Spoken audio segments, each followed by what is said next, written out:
Ladies and gentlemen, let's go. Where Brooklyn at? Where Brooklyn at? Where Brooklyn at? Well, actually, I live in Delaware now, so does that make me a Delawarean? Sing it, girl. You know, Beyonce is my friend in my head. They my people sometimes, too. Yeah. I mean, like, be true, man. You know, when I was a kid, I had an imaginary enemy. Like, does that make me crazy? Life as P, presented by Say What Radio. Hey, what's up, y'all? It's Life as P. I'm your host, Phoenix Ash. Thank you for joining me. If you are a new listener, I totally appreciate you giving me a try, you checking in. I don't know who recommended me. I don't know how you found me, but thank you for having me on your radar. If you are a repeat listener, I appreciate you checking in, seeing what's up with your girl. As you guys know, I talk about, whatever's on my mind or whatever theme is in my life currently. I'm actually sitting outside. It's a beautiful day today. So if you hear motorcycle or a car or anything driving by, like, ignore. or, if it inspires you to do something that you were thinking about doing, totally take that into your spirit. So what's my theme? My theme for the week, when I'm thinking about everything that is not only happening around me, because I'm very intentional about not saying that something is happening to me, because for me, that sounds like I'm victimizing myself when it's negative, right? So like when it's positive is less of being a victim, but still it's taking my power out of events. And I've become more aware that the things that are happening are influenced by my power. The things that are impacting me are influenced by my impact. Whether it be a decision I made, whether it be something I did, whether it be something I did not do, or I ignored, or I ran from, or I have been putting on hold, the events that are very closely related to me are impacted by my power, my energy, and my decision making, for the most part. And I'm taking control over that in my life. And when I think about, for some of us, we call it blessings. Some people just call it straight up luck. Some people are assessing it as just, your time for a particular thing. Everyone has a different way of explaining the things that you want in your life and them actually coming into fruition. A lot of times it's the things that we worked for, the things that we prayed for, and, we can't believe that these things are coming into fruition. And it's just very hard to give in to the whimsy of the current event. I remember when I was pregnant with Sadia, I could not fathom that this would possibly be a viable pregnancy. I couldn't wrap my head around it. And as the months went on, I was still in disbelief. Like, am I going to make it till tomorrow? Am I going to make it to next week? Is my water going to break? Am I going to go into preterm labor? Am I going to miscarry? Like, I just was just going on and on and on and on in my mind. Like, every doubt, every fear showed itself. Everything was present. Constantly, I'd have to sit myself down and take deep breaths and talk myself out of my thoughts. Like, talk myself into just, like, giving my mind, like, a blank screen, because I was driving myself crazy. And I was so afraid that I was going to drive myself crazy that I was going to think myself out of the blessing. If that makes sense to you, I started to see, like, my thoughts have power. What I say out loud has power. And I just didn't want to think myself out of the blessing. So I had to find a way to regroup, to calm my nerves, to try to think positive thoughts, to be hopeful, to move with love, to move with acceptance, to understand that I am powerful enough to recover from anything that is brought my way. As long as I'm breathing on the other side of it, I can recover from it. I had to train my mind to think that way. And I find that what made it even harder was it was such an inconvenient time. It was inconvenient to receive that blessing. Oh my gosh, was it? Because, sometimes when we talk about blessings or we talk about, the things that we work for coming into fruition, it sounds pretty in our mind and the picture is just beautiful. And we just like, I'm going to be at that spot and I'm going to be ready. But sometimes we're not ready in our minds, right? Our spirit is ready. The universe has declared us ready. The blessing has declared us ready. We're ready. We're going to receive it. We're going to do what we do with it. But we're afraid. So we believe that we're not ready. We're afraid because we've seen failure before. And even though this doesn't look the same as it did before, we still believe that the outcome may be similar. It doesn't matter. It has all the differences, all the things that we wanted, all the boxes to check, right? Before the boxes weren't checked. There was some iffy, something that didn't look right. When I was pregnant with my twins early, they was like, one of them has a heart defect. I had dreams about, one of them, communicating to me that there was some sadness coming to. So like when I was pregnant with Sadia, like things looked different. I didn't have any issues when I was pregnant. When I was pregnant with my son, I passed the blood clot and I totally thought that I was miscarrying, but it was just passing of a blood clot. But eventually I went into preterm labor. And not everybody's story is the same. I know for me though, like when I was pregnant with Sadia, the pregnancy just did not look like my others. But because I was pregnant, I was afraid that the outcome was going to be the same. And I feel like sometimes we do that with personal relationships. We hold people accountable for what other people did. We hold our feelings accountable for past feelings. We punish ourselves. We restrict ourselves, stop ourselves from fully enjoying what is in front of us because we're putting the weight of what has happened in the past on what's happening now. You might have a friend who you just met and you don't understand why you just click. You don't understand why you want to divulge every damn thing about yourself to this person. You don't understand why you connect. But maybe you proceed with caution not because they've ever showed you any reason for them to be untrustworthy, but you've had untrustworthy friends before. Now, who they look like and what they do and how they carry themselves is totally different than what you've encountered in the past. But because they show up as friend and you identify friend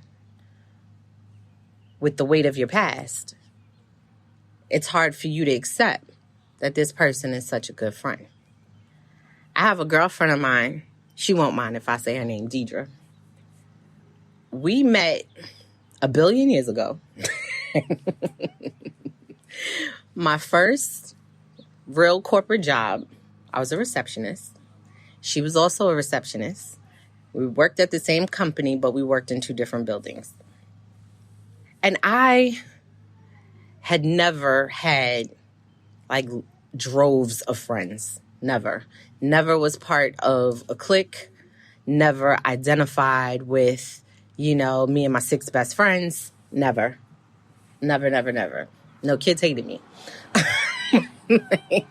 It was always like 1 who loved on me endlessly. And I appreciate that. Maybe 2, maybe 3. Not necessarily at the same time, not necessarily in the same group, but, those relationships got me through. So anyway, I moved with caution when it came to friends. I had recent hurt from a friend. I was very close to someone who suddenly stopped talking to me, and this was like the second time this person just suddenly stopped talking to me and kind of fell off. And there was a lot of like, we were friends since high school, and this is well after college. And, well, not well after college, like right after college.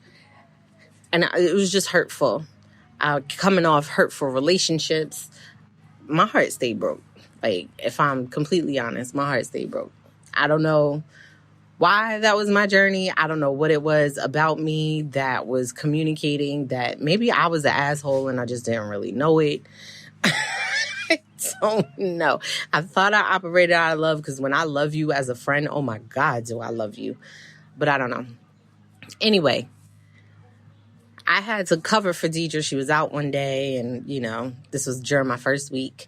And then I went back to my building the next day, and she had some notes on her computer about, like, she had to remind herself to buy her grandmother a card. And because we were receptionists at two different buildings, but at the same company, there were some things that we had to constantly communicate. And, you know, we had an instant messenger relationship. So the next day, I think I had, like, we both had said good morning, right, as we typically did. And then I think I reminded her, don't forget today's grandma's birthday, and did you get the card? And it was something so small, but for her, it meant a lot that I paid attention to her space. I cared about the thing that she cared about, and took into account that if she had a sticky note, it must be hard for her to keep track of everything she has to remember. So if she needed an extra reminder, I'm telling you, when I love you as a friend, I'm like extra.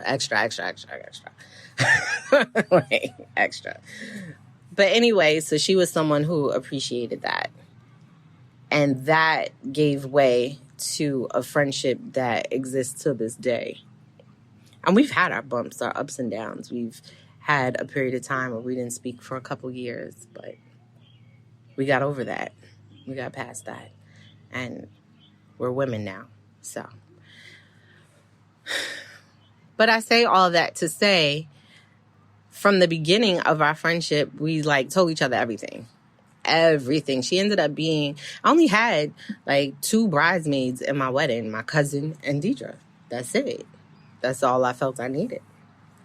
And that was just the way of our relationship to this day. Was, you know, I pour out a lot of intimate thoughts to her. When my third eye is open and I'm seeing some stuff, I share it with her, particularly because I have other friends who, although they love me very much, they're sometimes skeptical. And if I bury my third eye thoughts in those type of people, I start to doubt myself. And I find that the only time that I've been dead wrong about anything is when I doubted myself. So when I feel like I know something, and it's so overwhelming that I have to speak it, I try to speak it to people who get it, and who get that side of me, who understand that side of me, who won't fill my head with reasons to doubt myself.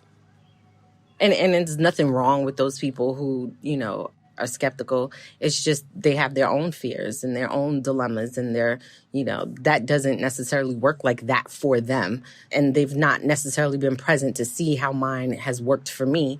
So I get that.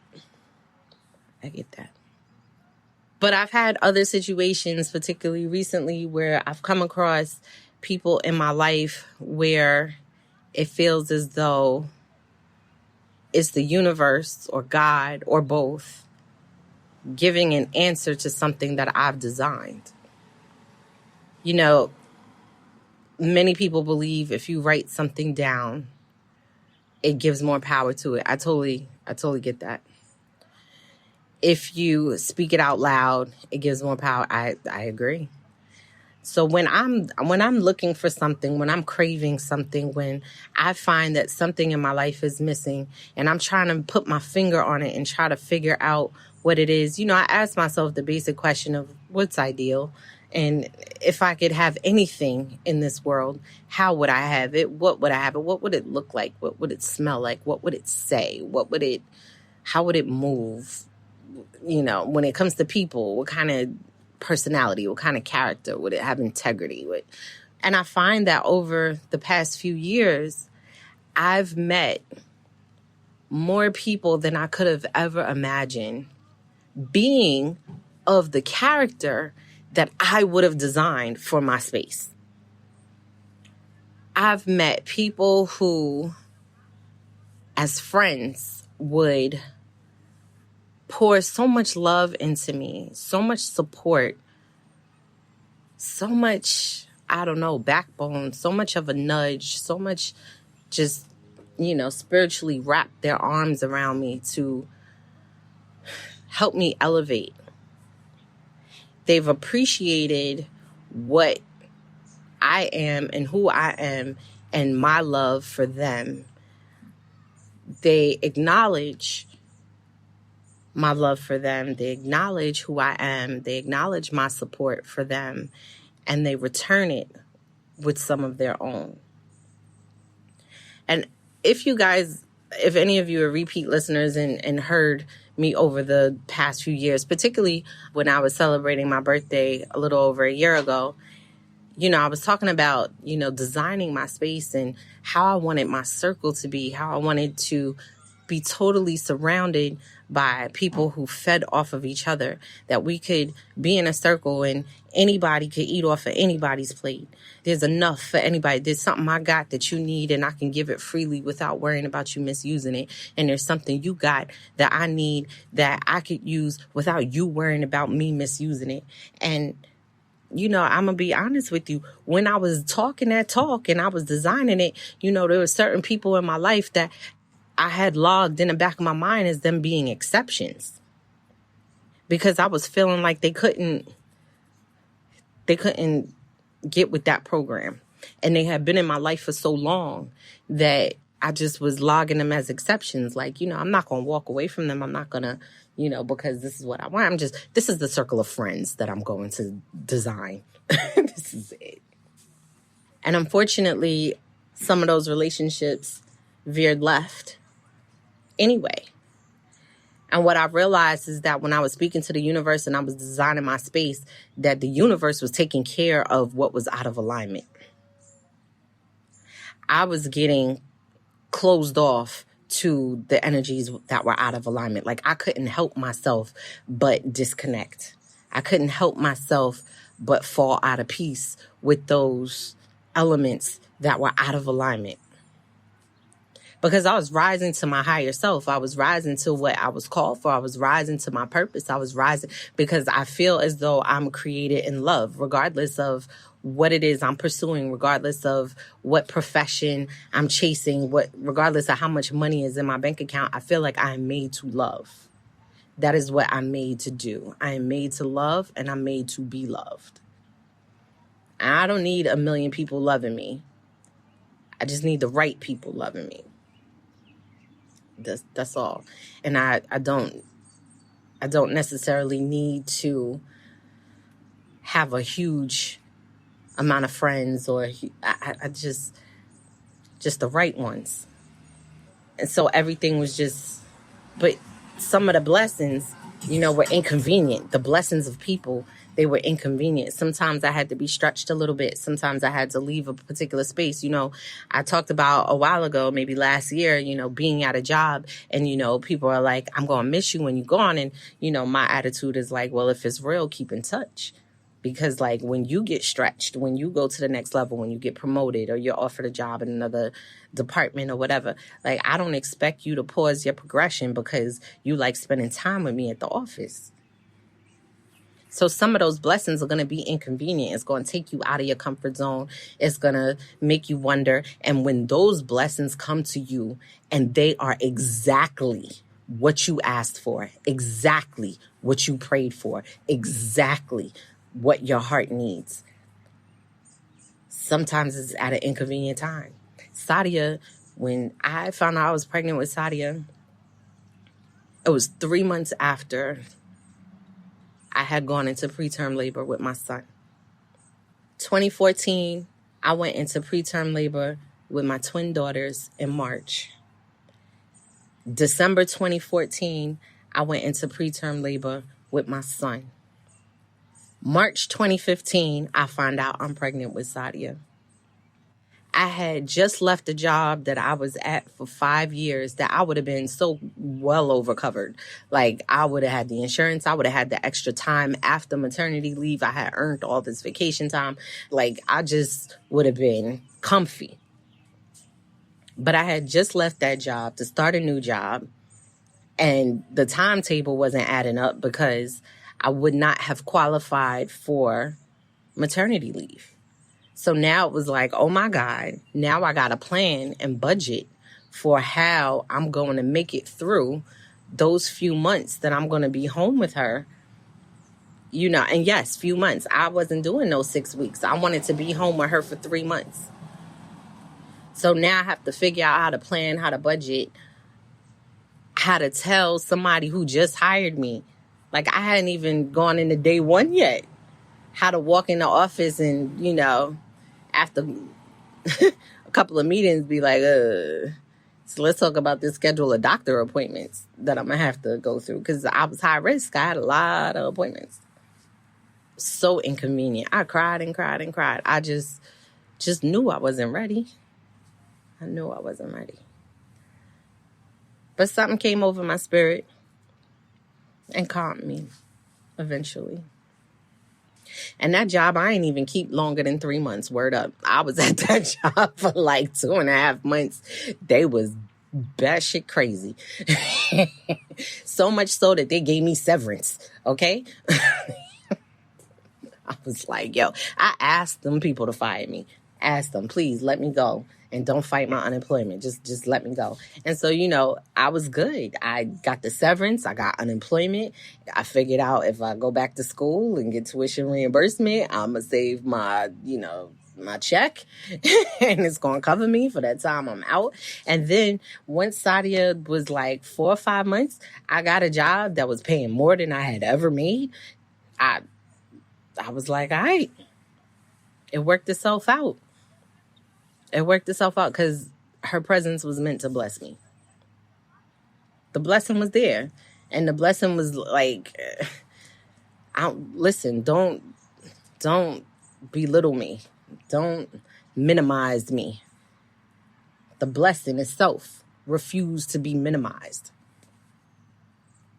I did enjoy my pregnancy, but I could have enjoyed it so much more had I just allowed the blessing to be what it was. And not minimized it and not made it so unbelievable. It was too soon. It was, how is it happening already? You know, at the time when I was pregnant, is definitely a suggestion of not getting pregnant that soon. But we have a habit of minimizing our blessing. I know I do. Like I said, I've come across some people very recently, particularly a person, and who is truly, truly blessed my life. Truly. And I feel my fear coming up because there's other circumstances around it that make it extremely inconvenient for me to be friends with this person. But somehow the friendship is in alignment. Somehow it's in alignment with all that I want, all that I asked for, all that I prayed for, all that I craved. Somehow it's in alignment. The support that I was looking for, I don't know, it just fits in that circle that I was trying to build. It just fits. Just fits. Just right. And maybe that person or those people won't be friends of mine for a long time, or maybe they'll tire of me, or maybe they're just here to get me through a particular season. But my discernment ain't that off. It's not that off. It's not off at all, actually. But it's inconvenient. It's really inconvenient. But I won't minimize the blessing. I won't. You know, when I signed my publishing deal, I was so excited. But it was kind of inconvenient, yo. It was. Because I had just, I had been back in corporate for maybe about, I don't know, a little less than a year. And I had taken on a new job. And that new job was going to require so much more of me, so much more of me. I was working late hours. I was really back in the thick of it. And it was like, yo, why I couldn't get this publishing deal when I was home writing for a year? Because I'd have been able to knock some stuff out. I might not have even went back to corporate, but there was something at corporate that I was supposed to get too, because there's some people that I met when I got back that I would not give up for anything, because they fit in the circle. They fit in the circle. So I was supposed to go back because I had to go get some more pieces. I had to go get some more pieces to the circle, and I had to become a piece to somebody else's circle. I had to be present for somebody else. I had to be supportive for somebody else. I had to talk somebody else into their power. So I had to show up. I get that. But it was inconvenient because I signed to a publisher who had an expectation of how much I was going to produce, how often I was going to produce it, how many words, how many books, all of that. Where I was going to find my covers, how I was going to participate in discussions, how I was going to support my fellow authors, how I was going to be a voice, how I was going to be present, all of that. While still be a mom, still go through what I'm going through in terms of separation and divorce, still go through that, still try to figure out how to get up every morning and go to work and smile in a bunch of people's face. And, just be happy to be there and, do my job and be appreciative of, being able to provide for my child and, still kick out some books. It was inconvenient, but it worked itself out because I'm where I should be. I'm, my publishing company, I can't tell you if I'm going to be there forever, but I tell you now, like the people that I have met since I've been there, even people who are no longer there, have blessed my life, blessed it.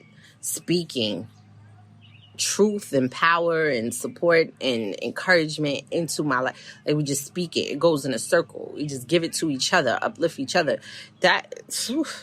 What? And it was a ready-made circle when I got there. So it was like, I ain't even got to design nothing. I just step right in. It's like, yo, all these inconvenient blessings. All right, I understand that it's inconvenient. Somebody gives you the opportunity to start that business. Somebody gives you the opportunity to write that script. Somebody gives you the opportunity to co-write a book. Somebody gives you the opportunity to get a promotion, to go to another company for more money, to get a, better title, to whatever, go on a trip. My trip to London was so inconvenient. I was in New Orleans when someone asked me, do you want to go to London? Like in a few days. I had to call my job and be like, I know I already had 1 week off, but I'm about to take a second week off because I ain't had no money to go to London and my trip was about to be paid for. Man, listen. But it was inconvenient. And I did contemplate am I going to seem irresponsible? At the time, I wasn't even a mom. So I was like, you know what? I ain't got no kids. Yo, I'm out. I'm going. I'm employable. We'll work it out. And I still held the job for a while after that. So it didn't even, there was a little friction with some little jealous coworkers, but it is what it is, yo. But what I'm saying is that the inconvenient blessing sometimes is the big blessing, the big thing that you've been waiting for, the thing that makes you pivot, the thing that you've been waiting for to make everything change, the thing that you've been like, but why can't, how come, I can see it, I know I can taste it, but where is it? That, it don't always show up when everything is pretty and in order. Sometimes it's inconvenient. And that's all right. That's all right. Don't minimize it, though. Don't make yourself believe it's not the blessing because of its inconvenience. Don't do that. Enjoy it. Luxuriate. Is that a word? Yeah, luxuriate in it. I don't know. Might have to check dictionary.com on that. But you get what I'm saying. Enjoy it. Be in it. Be full. It's yours. You've worked for it. You've prayed for it. You've talked it out loud. You've written it down. Why would you do all of that if you didn't think that it could come to pass? Do it. Believe it. It's yours. It's present. It's for you. You dreamt it because it exists. You wanted it because it exists. You saw it because it exists. And now here it is. It's showing up right in front of you. And no, the circumstances are not the best. No, the circumstances don't look the way that you would have wanted them to. But maybe you didn't know what the circumstances was going to be, but you knew you wanted the blessing. So this is the circumstance, but this is also the blessing. So roll with it. Roll with it. All right, I'm off the soapbox. So thank you so much for joining me this week. If you ever want to check out my blessings, my thoughts and prayers coming into fruition, please pick up my romance novel, my very first one. Oh my God. It's actually doing better than any book I've ever written. Delectable, A Sweet Romance, is available on Amazon Books as well as Kindle. Soiled Sheets, as well as Cookies and Crumbles. They're related. Pick that up on Amazon Books as well as Kindle. Everything's available on Kindle Unlimited.